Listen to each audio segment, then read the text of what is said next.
Bem, amados. Os irmãos com a paz do Senhor Jesus Cristo. Amém. Vamos começar orando em nome de Jesus. Que o Senhor possa nos auxiliar nesse momento. Pai, em nome do Senhor Jesus Cristo, adoramos o seu nome. O Senhor é o motivo da nossa adoração. Somos gratos ao Senhor, porque tudo que o Senhor faz é bom, como disse o Marcelo, Pai. Não foi o Senhor que criou esse calor, o Senhor criou um calor adequado para o homem viver. Mas o homem tem destruído a terra, e o Senhor prometeu em Apocalipse destruir aqueles que destroem a terra. Por isso compreendemos, Senhor, que no Senhor há perfeição. E demos graças ao Senhor pela nossa saúde, por ainda assim nesse calor termos água para beber, termos a liberdade, termos ventiladores, termos o mínimo de conforto, Senhor. Então nosso coração é grato ao Senhor, e grato ao Senhor pela liberdade, ó Deus, de aprender a sua palavra, e que ela possa crescer em nossos corações.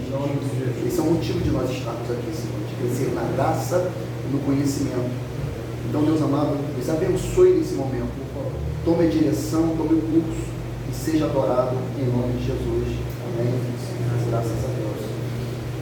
Bem, amados. Amados, quero propor algo para os irmãos.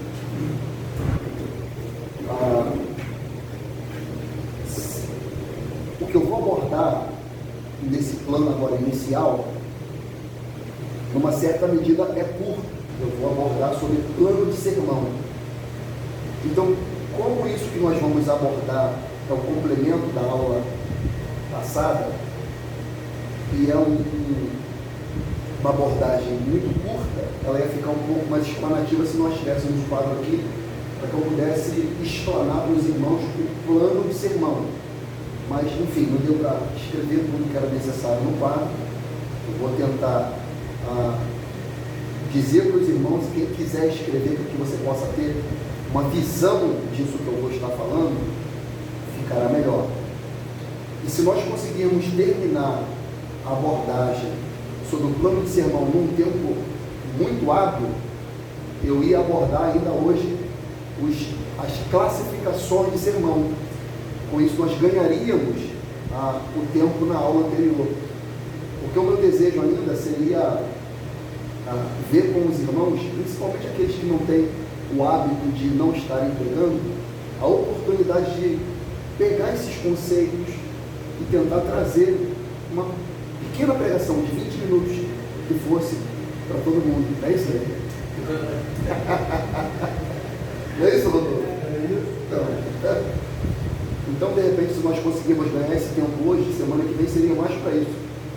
Aí ficaria, de repente, essa semana toda, ou caso os irmãos que forem fazer essa abordagem achar que nessa semana será um tempo muito curto, você não vai conseguir elaborar esse sermão, a gente pode ver uma outra data, porém vai truncar com algumas datas para frente. Então, se for na semana que vem, ficaria de fato melhor. Tá bom? Então vamos abordar o plano do sermão. Na estrutura do sermão, o plano é a parte principal. E o plano do sermão tem a ver com a ordem das divisões do sermão constituída. Isso se dá sobre os pontos e subpontos do sermão. Ponto é a base principal.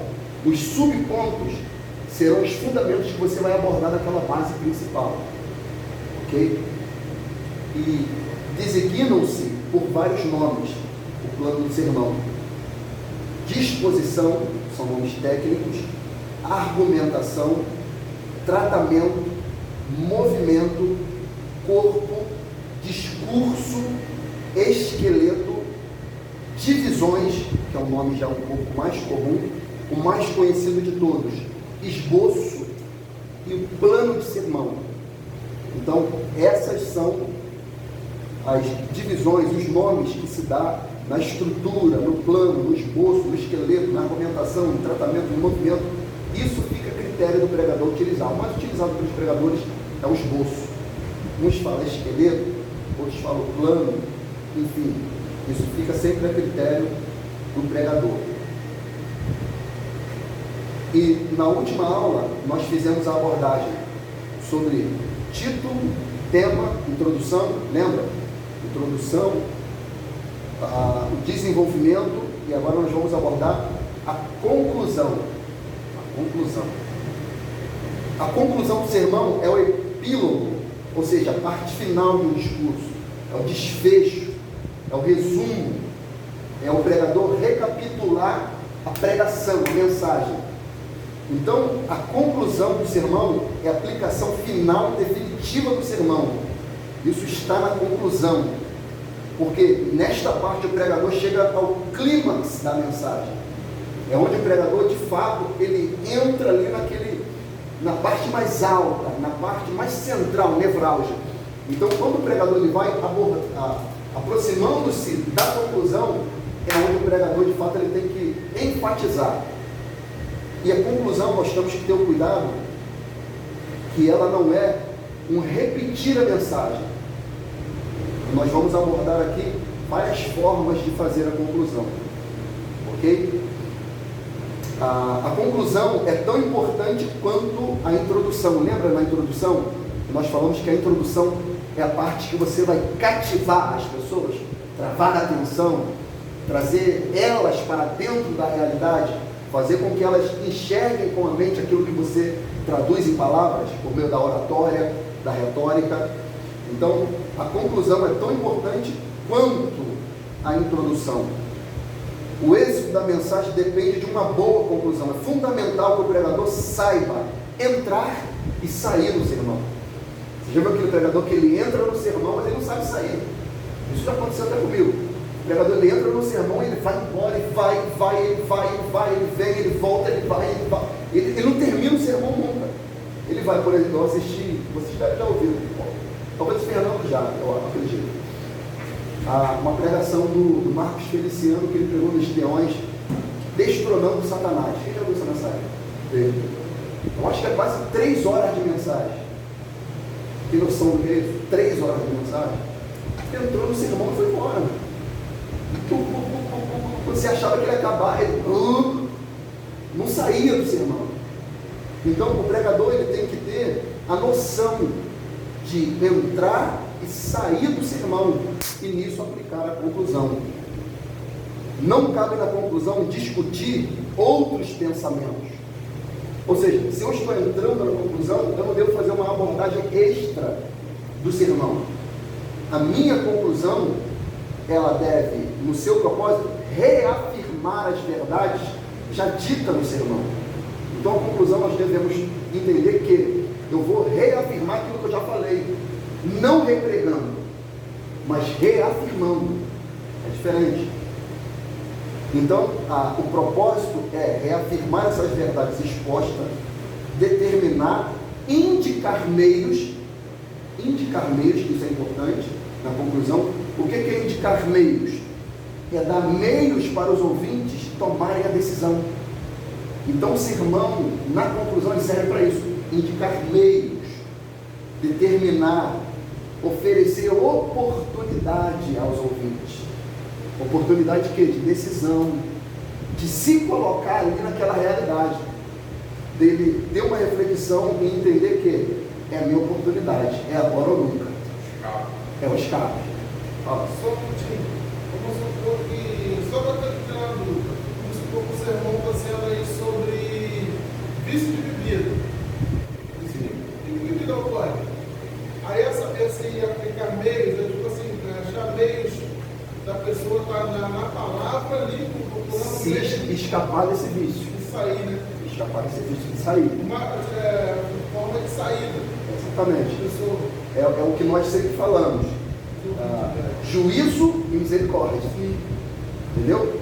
Condenação, justificação. Arrumando textos que falam sobre isso.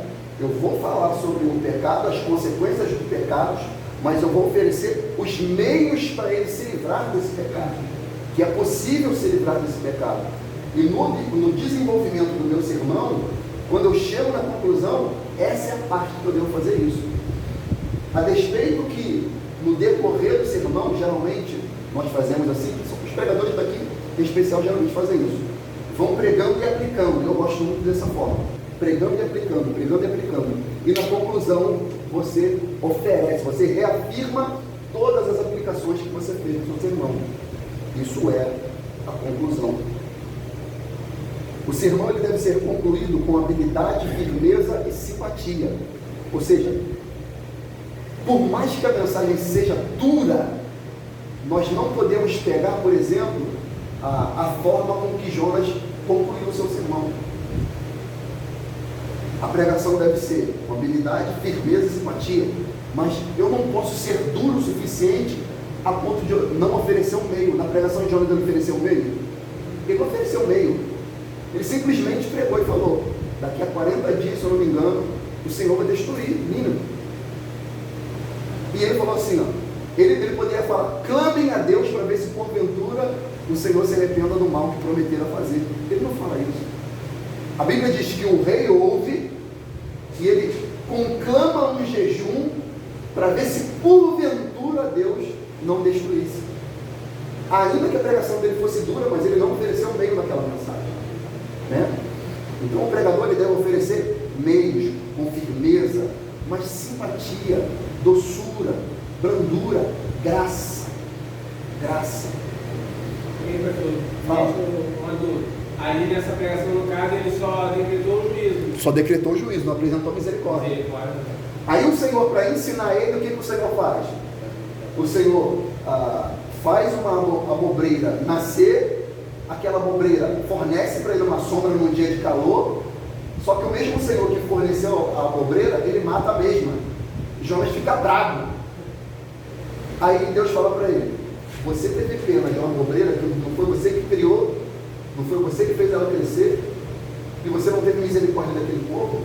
Aí ele fala que ele sabia que o Senhor era misericordioso, então ele ofereceu o juízo, mas não ofereceu a graça.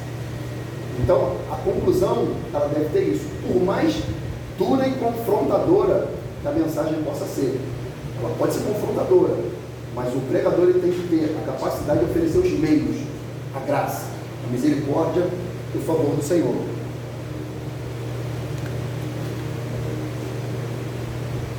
De forma técnica, há 4 formas de concluir um sermão. A primeira delas é recapitulando. Recapitular não significa repetir o sermão, implica relembrar de maneira sucinta e objetiva os principais pensamentos da mensagem. Por exemplo, se o seu sermão é dividido em 4 pontos, e 4 pontos, lembra? Subpontos. Você tem 4. O ponto é o ponto principal. Você pode aplicar aqui 2 subpontos, ou 3. Geralmente, nas minhas pregações eu coloco 3. É uma forma técnica de fundamentar uma verdade teológica. Mas pode ser 2, ok? Por exemplo, nessa oportunidade aqui para os irmãos trazerem a mensagem, o irmão pode colocar 2 no máximo, porque o tempo é curto. Então você tem que ter ali a apresentação, a leitura do texto, introdução, subdivisão, conclusão. Terminou o sermão, ok? Então, recapitular não significa repetir, é relembrar de maneira sucinta e objetiva os pensamentos da mensagem. Não é abordar mais um ponto, mas um pensamento. É relembrar os pensamentos da própria mensagem. O segundo é a narração. A narração ela pode ser de um fato bíblico ou um testemunho que tem poder de cativar os ouvintes, bem como comovê-los à decisão. Você pode pegar uma narrativa de maneira, em forma de exemplo, para levar os ouvintes a uma decisão. Um exemplo técnico disso, o que Natan fez com Davi. A parábola. Entendeu? Era o que Jesus fazia constantemente. Ele pegava um exemplo, uma narrativa, e ele aplicava ali e fazia os ouvintes tomar a decisão. Nessa forma aqui, geralmente, a conclusão ela pode ser até numa forma de interrogativa. Jesus, por exemplo, a parábola do bom samaritano. Jesus contou a história e ele perguntou no final: qual deles pareceu o próximo? Aí lá, o utilizou de misericórdia. Vai e faz tudo mesmo e terás o tesouro escondido no céu. Ou terás a vida eterna. Então, essa é a forma de narração. A terceira é a ilustração. Quem é mestre nisso? Joaquim Palharim. No Brasil, acho que não tem melhor do que ele. Esse cara aqui é, na arte da ilustração, o cara é... É tudo ele que cria essa ilustração? Dizem que sim. Dizem que sim. Pregador? Joguinho Palarim. A ilustração ela pode ajudar muito no apelo final, pois reativa os poderes da imaginação, e é isso que ele faz de maneira absurda. A ilustração, uma muito conhecida é o cara que está, deixa eu ver se eu me recordo dela, é o cara que está numa ilha e ele clama a Deus para que Deus o salve, o livre dali. Aí passa um navio, buzina para ele, os marinheiros fazem sinal, diz que vai mandar um bote, ele fala, não, Deus vai me salvar daqui. Vem o helicóptero, o cara diz que vai descer, ele fala, não, Deus vai me tirar daqui. Aquele cara acaba morrendo ali. Ele está diante de Deus, Deus pergunta para ele. E ele fala, Senhor, por que eu morri? Aí Deus, eu queria te salvar. Então, você queria me salvar, por que você não me salvou? Eu enviei um navio, enviei o helicóptero, e você não quis, você queria o quê? Uma forma de ilustração, ou seja, uma salvação por graça, mas as pessoas querem que Deus faça coisas mirabolantes para lhe salvar. Então a ilustração, ela é um meio. Eu não tenho habilidade para aplicar ilustrações. Eu gosto da forma ou narrativa ou recapitulando. Geralmente são as formas que eu mais aplico. E a quarta, que é essa quarta, eu acho que é da sensibilidade do pregador.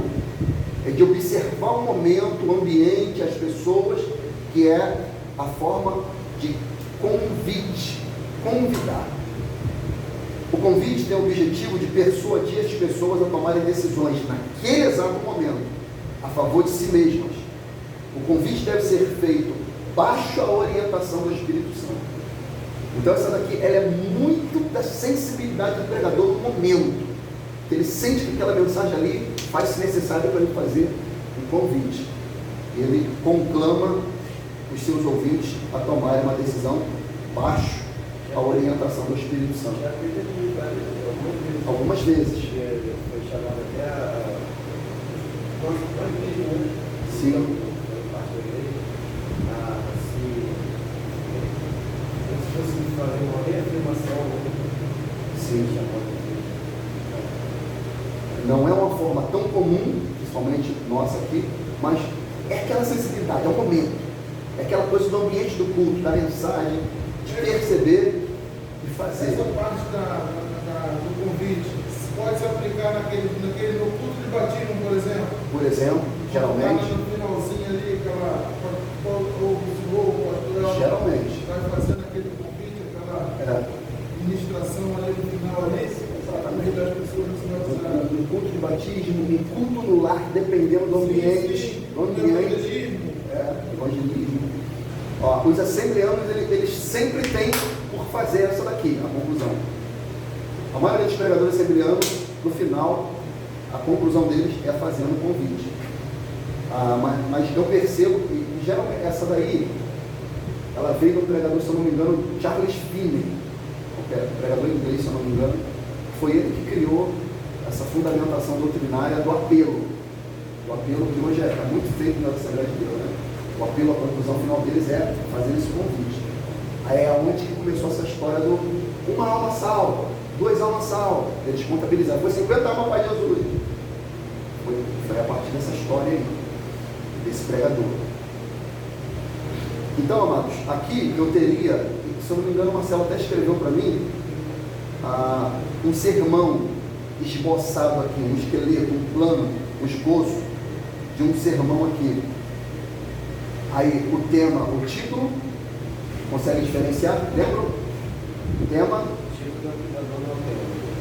E o tema? O assunto.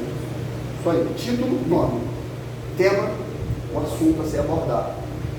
Ok? Aí nós escrevemos aqui, Marcelo escreveu para mim aqui, estruturando o sermão, o esboço. O mercenário foi o tema, o título, o mercenário. Aí aqui, não. O título, que é o nome, o verdadeiro pastor. O assunto você vai abordar ali, em volta daquilo ali. Você faz a introdução, e o primeiro ponto é o qual? Se você vai tratar de um assunto que tem um verdadeiro pastor, você começa denunciando o falso. Quem é? O mercenário. Oi? Mercenário. Ok? Aí esse já é o seu primeiro ponto, o mercenário. Você vai fazer uma abordagem ali no mercenário. Aí o que o pregador tem que fazer? Ele tem que procurar escavar nas escrituras argumentos teológicos que vão fundamentar esse primeiro ponto, o mercenário. Ou seja, ele pode explicar o que é o mercenário, como que o mercenário trabalha, quem ele é, o que a Bíblia fala, e ele vai fazer essa primeira abordagem. Aí, no seu subponto ainda, as ovelhas não são suas. De quem? Do mercenário. A ovelha de quem? Do verdadeiro pastor. Ok? E da mesma forma, ele vai aplicar argumentações bíblicas, teológicas. Um segundo subponto. Terceiro, não tem cuidado com as ovelhas, mercenário. E aí você vai fazer da mesma forma aplicações bíblicas, teológicas. E aí você vai fazer a transição, que é a passagem do ponto final para a conclusão. Aí aqui eu coloquei, além do perigo que as ovelhas enfrentam com o mercenário, há um outro maior destrutivo, que é o lobo carnívoro. E aí você trata do lobo carnívoro, que é ali o seu segundo ponto. Você tratou os subpontos, agora você vai o subponto, que é o lobo carnívoro. O que o lobo carnívoro faz? Arrebata as ovelhas do pastor. Ele entra no aprisco, ele vai e arrebata, ele destrói. Ele não tem pena, ele vai despedaçar as ovelhas do aprisco. Fundamentações teológicas, bíblica, o exemplo, ilustrações, ok? Por exemplo, aqui, vem na mente aqui agora, a história do chupacabra, lembra? Que entrava, matava a galinha, pintava o caneco. Então, pode-se pegar esse tipo de exemplo e aplicar. É isso que o lobo feroz ele faz. Ele destrói, ele mata, ele suga o sangue, ele tira tudo que for possível. Ele mata e devora as ovelhas. Você faz mais uma transição, eu coloquei aqui. Mas existe um verdadeiro pastor que dá a vida pelas suas ovelhas. É Jesus, o bom pastor. E aí você entra agora no nome do sermão, no assunto do sermão, que é o verdadeiro pastor, o bom pastor, que é o seu terceiro ponto. Oi? Parou, porque não deu para escrever no quadro. Aí parou. O bom pastor que dá a vida pelas suas ovelhas. Argumentação bíblica. Ele conhece as suas ovelhas. Argumentação bíblica. Ele é conhecido das suas ovelhas. Argumentação bíblica. Transposição. Para quê? Agora para chegar na sua conclusão. Percebe o desenvolvimento do sermão? O nome do sermão, o título, o verdadeiro pastor. Comecei falando do mercenário, da notícia ruim, do assunto passado, da coisa difícil de falar, mas terminei de forma boa, singela, graciosa, amorosa, atraente, trazendo os ouvintes para si. Falando de quem? De Cristo. Ele é conhecido das suas ovelhas. Agora entra-se ali na conclusão, e a conclusão, o pregador ele vai ter a percepção do ambiente. Aí, por exemplo, uma forma convidativa. Será que você é ovelha desse bom pastor? Será que você está vulnerável ao lobo voraz? Será que o mercenário está roubando tudo de você? Aí a pessoa, vai refletir. Mas se você é uma ovelha e está sendo pastor, o bom pastor está aqui para te pastorear. E você vai trazendo essa pessoa. Então, esse é um esboço, um esqueleto de um plano de sermão. Um plano de sermão. Então nós tratamos do plano de sermão, a conclusão e as 4 formas de se concluir. E essa é uma estrutura básica de um plano de sermão. Amém, amados?